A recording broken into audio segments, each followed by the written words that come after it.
সহিংসতায় থমকে গেছে গতির মেট্রো রেল। আধা ঘন্টার রাস্তা এখন পাড়ি দিতে হচ্ছে অন্তত ৩ ঘন্টায়। মিরপুর উত্তরায় অসহনীয় যানজট, নাশকতার ফল ভুগছে সাধারণ মানুষ। দ্রুত মেট্রো রেল খুলে দেওয়ার দাবি। মেট্রো রেলে যেটা আমরা 30 মিনিটে যেতে পারতাম সেটার জন্য এখন 1 ঘন্টা 30 মিনিট লাগছে। অফিসে আসতে আমার 1 ঘন্টা সময় লাগছে, যেখানে আমার আসতে সাধারণত 20 মিনিট সময় লাগে। নতুন মেট্রো রেলের যে সময়টা যে সেভ হইতো সেটা থেকে বঞ্চিত হয়ে এখন আবার আপনার জ্যামের শহরে পরিণত হয়ে গেছে। পরিদর্শনে প্রধানমন্ত্রী প্রশ্ন রাখলেন, দেশকে পেছনে টেনে নামানোর চেষ্টা কেন? বিচারের ভার দিলেন দেশবাসীর ওপর।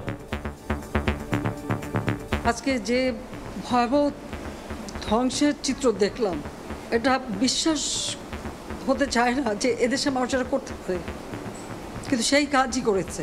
এই মেট্রো রেলে কি আমি চড়বো? শুধু আমরা সরকার চড়বে? শুধু আমাদের মন্ত্রীরা চড়বে? না সাধারণ জনগণ চড়বে? সেটা আমার প্রশ্ন। যে এই কষ্ট আমি লাঘব করতে চেয়েছি, এই কষ্ট আবার যারা সৃষ্টি করলো তাদের বিরুদ্ধে আপনাদেরই রুখে দেওয়াতে হবে। দেখছিলেন প্রধান শিরোনাম, দুপুরের সময় সঙ্গে আছি আমি মাকসুম আলম খান। এবার অন্যান্য শীর্ষ সংবাদ। কারফিউ নেটওয়ার্ক বন্ধ থাকায় 10,000 কোটি টাকার বেশি ক্ষতি পোশাক খাতে, বলছে বিজিএমইএ। 1 সপ্তাহ পর পুরোপুরি খুলল শপিং মল, ক্রেতা না থাকায় নেই বেচাকেনা। সমুদ্রের ভয়াল আগ্রাসনে কক্সবাজার উপকূলে তীব্র ভাঙন, উপড়ে গেছে ঝাউবিথির 5 শতাধিক গাছ। হুমকির মুখে ক্রিকেট স্টেডিয়াম, ব্যবস্থা নেয়ার আশ্বাস হুইপের। চলে গেলেন মাইলসের শাফিন আহমেদ। চিকিৎসাধীন ছিলেন যুক্তরাষ্ট্রের ভার্জিনিয়ায়। হার্ট অ্যাটাকে মৃত্যু নিশ্চিত করেছেন বড় ভাই হামিন আহমেদ।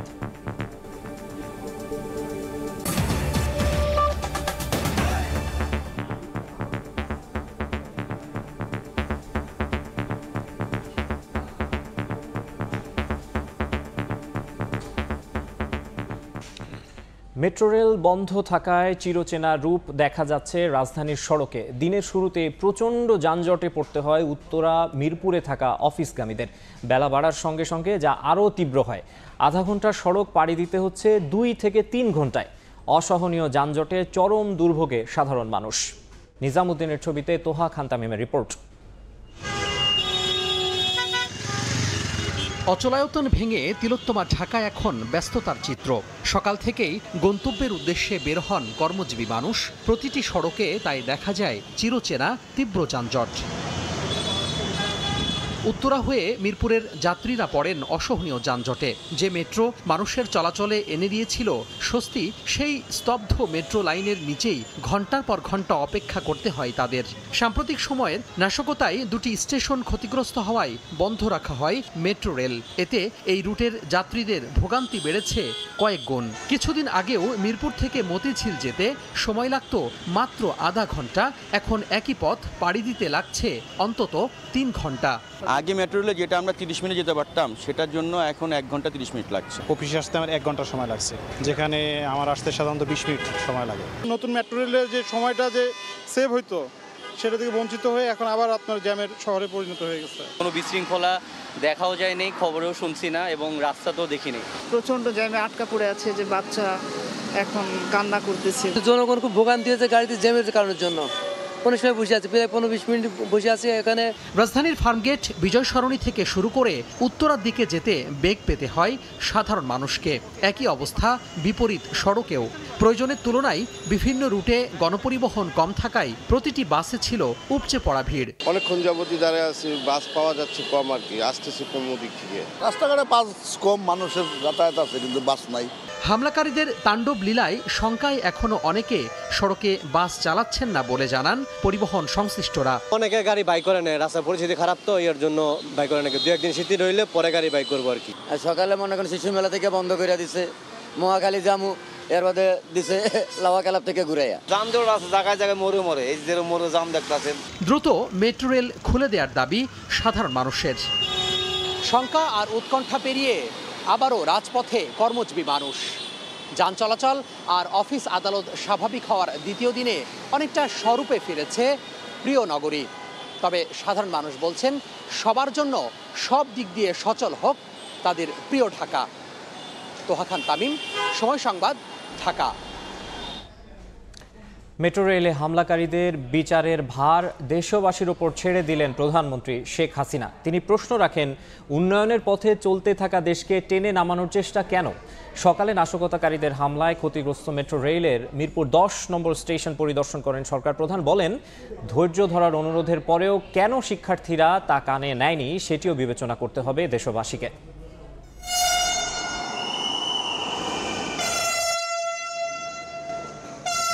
যানজটের ভোগান্তিতে ধুঁকতে থাকা মেগাসিটি ঢাকায় স্বস্তির বাহন হিসেবে বৈদ্যুতিক রেল চালনার শুরু মাত্র 1.5 বছর আগে। ঝক্কিবিহীন যাত্রায় অল্প কদিনেই নগরবাসী তো বটেই, পুরো দেশবাসীর মন কাড়ে এই মেট্রো রেল। পুর 10 ও কাজীপাড়া মেট্রো স্টেশনে তাণ্ডব চালানো হয় নির্বিচারে। তিলে তিলে গড়ে তোলা রাষ্ট্রের সম্পদ বিধ্বস্ত হয় নিমিষেই। অবশেষে বন্ধই হয়ে যায় এই সার্ভিস। নাশকতার ছকে এই পরিবহন ব্যবস্থা থমকে যাওয়ায় চিরাচরিত জ্যামের ভোগান্তি যে আবারও ফিরেছে নগরে, তাও দৃশ্যমান গেল দুদিনের কারফিউ পরিস্থিতির মধ্যে।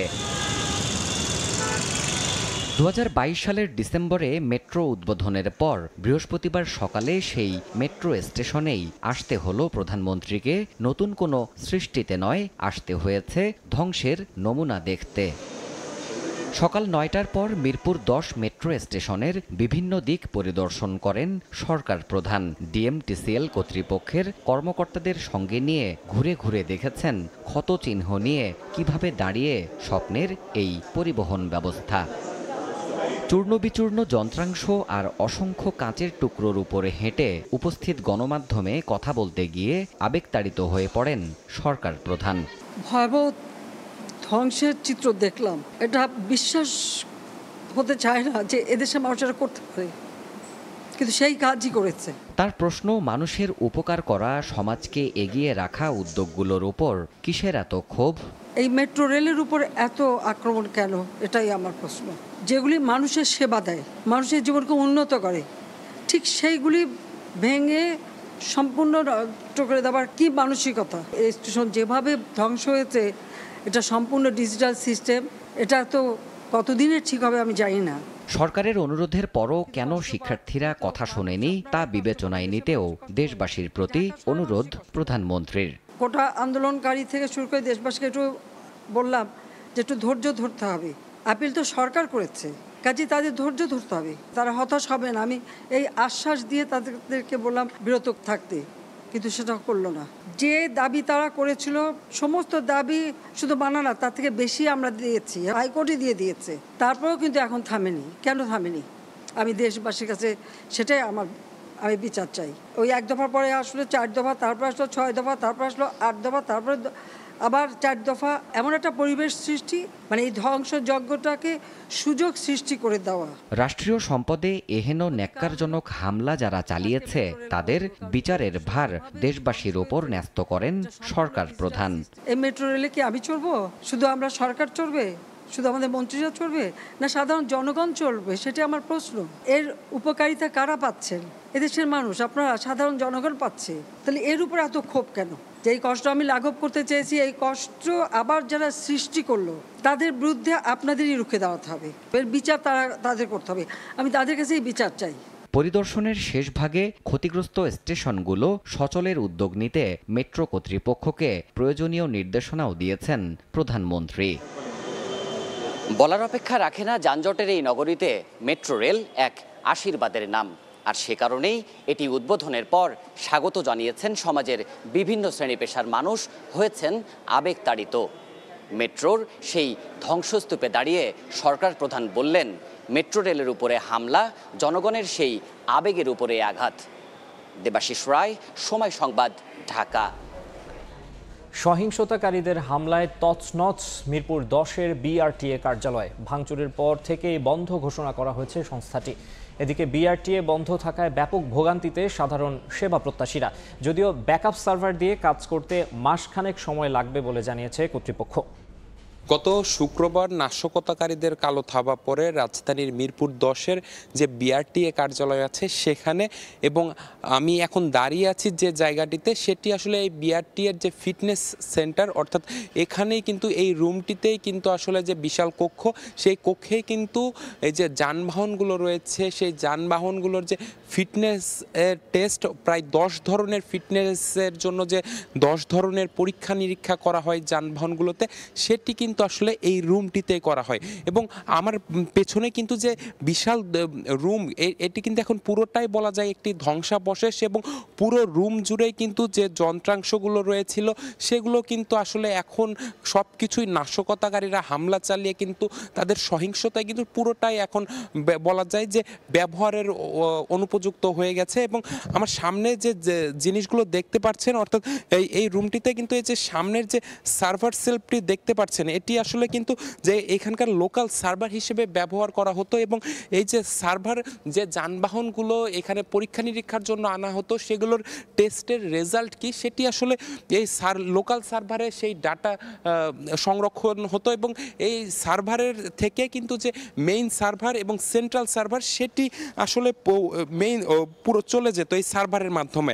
কিন্তু আসলে যে হামলাকারীরা যে অবস্থা করেছে পুরো এই রুমটির যে সার্ভারের, সেটি আসলে যে দেখে বোঝার উপায় নেই। বাইরের দিকের কোনো রুমই কিন্তু বলা যায় যে আসলে সেরকমভাবে যে আবার ব্যবহার করার মতো আছে সেরকম কিন্তু আসলে নেই। পুরো সব রুমেই কিন্তু দেখা গেছে যে ভাঙচুর করা হয়েছে, পাশাপাশি অগ্নিসংযোগ করা হয়েছে, পাশাপাশি দেখা গেছে যে সেন্ট্রাল সার্ভার রুম যেটি সেটিও কিন্তু ভাঙচুর করা হয়েছে। মিরপুরের যে বিআরটিএ কার্যালয় সেটি কিন্তু এখন প্রায় একটি ধ্বংসাবশেষে পরিণত হয়েছে।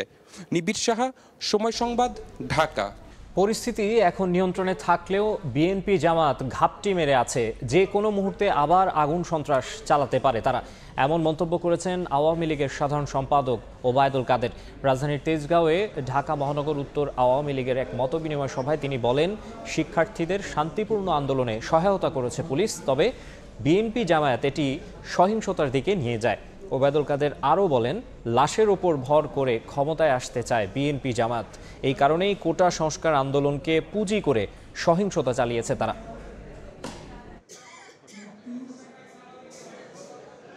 যতক্ষণ শিক্ষার্থীদের হাতে ছিল ততক্ষণ কোনো সহিংসতা বাংলাদেশে হয়নি। শিক্ষার্থীদের আন্দোলনকে ঢাল হিসাবে ব্যবহার করে এই সকল নির্মম হত্যাকাণ্ড ঘটিয়েছে। যারা সারি সারি লাশের উপর দাঁড়িয়ে ক্ষমতা দখলের দুঃস্বপ্নে বিভোর ছিল। দুপুরের সময়ে আরও থাকছে। মালদ্বীপে ধরপাকড় অভিযানে কর্মহীন অসংখ্য প্রবাসী, কাজ পেলেও দিচ্ছে না ভালো বেতন, অনিয়মকারী নিয়োগকর্তাদের জরিমানার আওতায় আনার উদ্যোগ প্রশাসনের।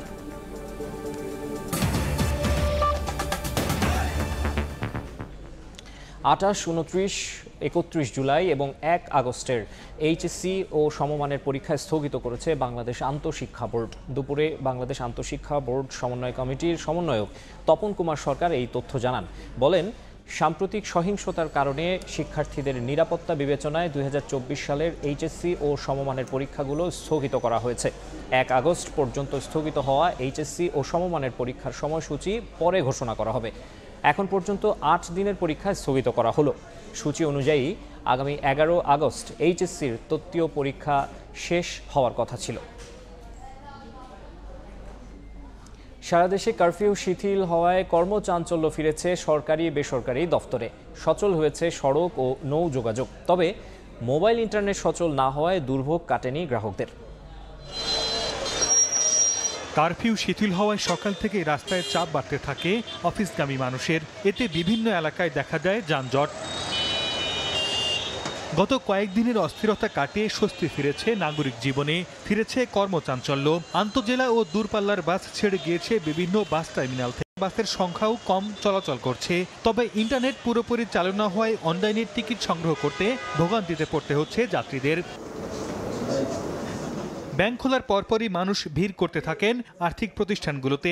এছাড়া আদালত পাড়ায় কর্মচাঞ্চল্য ফেরায় ব্যস্ততা বেড়েছে আইনজীবীদের। কিছু কর্মচাঞ্চল্য এবং প্রাণচাঞ্চল্য ফিরে পাচ্ছে এবং আমাদের ক্রেতা সাধারণ এবং কাস্টমাররা ব্যাংকে আসতে শুরু করেছে। জনজীবন একটা স্বস্তি আসতেছে। এখন আমাদের মানে ব্যবসা বাণিজ্য না থাকলে তো আমরা চলবো কীভাবে, খামো কীভাবে? এখন ব্যবসা বাণিজ্য করতে পারবো, মোকামে যেতে পারবো, মাল আনতে পারবো, তা আমরা মোটামুটি চলতে পারবো। পরিস্থিতি উন্নতি হওয়ায় দোকানপাটে ক্রমেই বাড়ছে সাধারণ মানুষের উপস্থিতি। পণ্য পরিবহন স্বাভাবিক হওয়ায় হাটবাজারগুলোতেও কেটেছে অস্থিরতা। এদিকে অপ্রীতিকর ঘটনা এড়াতে জোরদার রয়েছে সেনাবাহিনী সহ আইনশৃঙ্খলা রক্ষাকারী বাহিনীর টহল। কারফিউ শিথিল হওয়ায় সারা দেশের বিভিন্ন নৌরুটে চলাচল শুরু করেছে যাত্রীবাহী লঞ্চ ও নৌযান। সর্দার মোহাম্মদ আরিফ, সময় সংবাদ।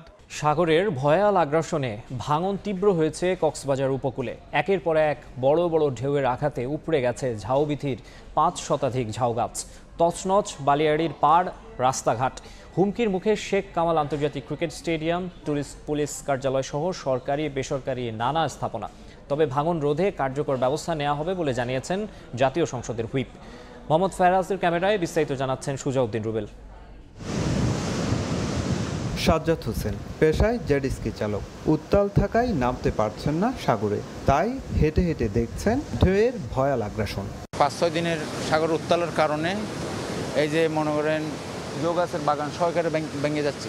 সাগরের ঢেউয়ের তাণ্ডবে উপড়ে পড়ছে একের পর এক ঝাউ গাছ, ভাঙছে বালিয়াড়ির পাড়, তছনছ রাস্তা, ক্ষতিগ্রস্ত হচ্ছে বৈদ্যুতিক তার। সমুদ্র আগ্রাসন এত বেশি যে জবনগুলো ভেঙে পড়ছে।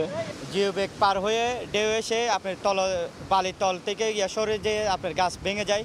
সৈকত পাড়ে রয়েছে সরকারি বেসরকারি নানা স্থাপনা, যার মধ্যে হুমকির মুখে শেখ কামাল আন্তর্জাতিক ক্রিকেট স্টেডিয়াম, টুরিস্ট পুলিশ কার্যালয়। সমুদ্রের বালিয়াড়ির পাশে অনেকগুলো সরকারি এবং বেসরকারি স্থাপনা রয়েছে, যা অলরেডি হুমকির মুখে। জাতীয় সংসদের হুইপ জানালেন সৈকতের ভাঙন রোধে কার্যকর ব্যবস্থা নেওয়া হবে। ইতিমধ্যে যে ভাঙনটুকু হয়েছে, আমরা দেশি বিদেশি যদি আমাদের বিশেষজ্ঞরা বলেন, যেভাবে বলেন, ইনশাল্লাহ আমরা সেভাবে কাজ শেষ করব। সৈকত পাড়ের ব্যবসায়ীরা জানান, গত কয়েক বছর ধরে কলাতলি থেকে নাজিরার টেক পর্যন্ত প্রায় 3 কিলোমিটার এলাকায় ভাঙন অব্যাহত রয়েছে। প্রতি বছরই বর্ষা মৌসুমে ঢেউয়ের আগ্রাসনে ভাঙছে উপকূল। জিও ব্যাগ ফেলেও রক্ষা করা যাচ্ছে না, তাই টেকসই বাঁধ নির্মাণের দাবি স্থানীয় বাসিন্দাদের। সুজাউদ্দিন রুবেল, সময় সংবাদ, কক্সবাজার। চলে গেলেন বাংলা ব্যান্ড সঙ্গীতের অন্যতম সেরা শিল্পী শাফিন আহমেদ। যুক্তরাষ্ট্রের ভার্জিনিয়ার একটি হাসপাতালে চিকিৎসাধীন অবস্থায় মারা গেছেন তিনি। গণমাধ্যমকে এই তথ্য নিশ্চিত করেছেন তার ভাই হামিন আহমেদ। জানান, ম্যাসিভ হার্ট অ্যাটাকের কারণে 20 জুলাই থেকে হাসপাতালে ভর্তি ছিলেন শাফিন। সঙ্গীত আবহেই তার বেড়ে ওঠা। নাগরিক জীবনের যত উদযাপন আয়োজন সব ক্ষেত্রে তিনি ছিলেন সুরে সুরে। ম্যাসিভ হার্ট অ্যাটাকে সেই শাফিন আহমেদ এখন না ফেরার দেশে।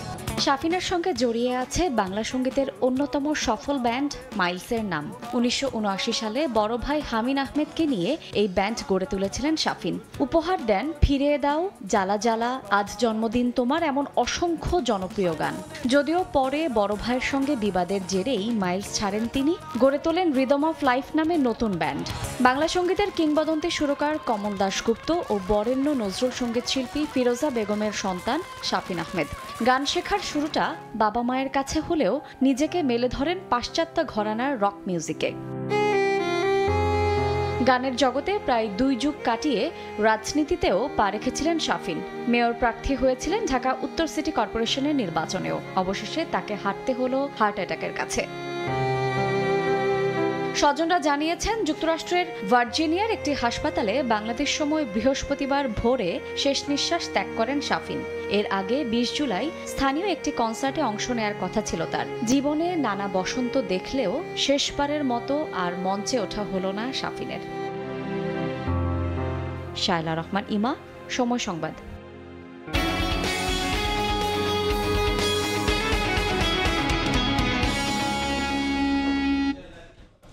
কারফিউ আর কয়েকদিন ইন্টারনেট বন্ধ থাকায় কয়েক হাজার কোটি টাকা ক্ষতির মুখে পড়েছে দেশের তৈরি পোশাক খাত। মঙ্গল ও বুধবার থেকে দেশের সব পোশাক কারখানায় উৎপাদন শুরু হলেও রফতানির ক্ষতি কাটাতে বিদেশি ক্রেতাদের সিদ্ধান্তের অপেক্ষায় আছেন গার্মেন্টস মালিকরা। সাক্ষাৎ টিপুর ক্যামেরায় বিস্তারিত কমলদের রিপোর্টে।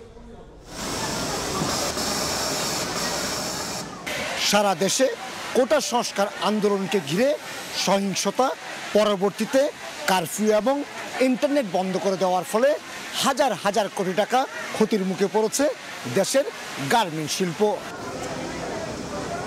উৎপাদন যেমন শূন্যের কোটায় নেমে এসেছিল, ঠিক তেমনি আগে প্রস্তুতকৃত পোশাক পাঠাতে পারেনি বিদেশি বায়ারদের কাছে। আর তাই দফায় দফায় বৈঠক করে যাচ্ছে সরকারের শীর্ষ পর্যায়ের সাথে গার্মেন্টস মালিকেরা। সবশেষ ইন্টারনেট চালু হওয়ার পর থেকে আজ বৃহস্পতিবার পুরোদমে শুরু হয়েছে বিদেশি বায়ারদের কাছে তৈরি পোশাক রপ্তানি। যেহেতু ইন্টারনেট আজকে থেকে চালু হয়েছে, আমরা মনে করি 2-1 দিনের মধ্যে আমরা বুঝতে পারবো কোন কোন ফ্যাক্টরি কী পরিমাণ এই ডিলের জন্য ডিসকাউন্ট খাচ্ছে অথবা ক্যান্সেলেশন আর এয়ার শিপমেন্ট যাচ্ছে। বাংলাদেশের রাজধানী ঢাকা, গাজীপুর, নারায়ণগঞ্জ এবং বন্দরনগরী চট্টগ্রামে অন্তত 2500 গার্মেন্টস রয়েছে।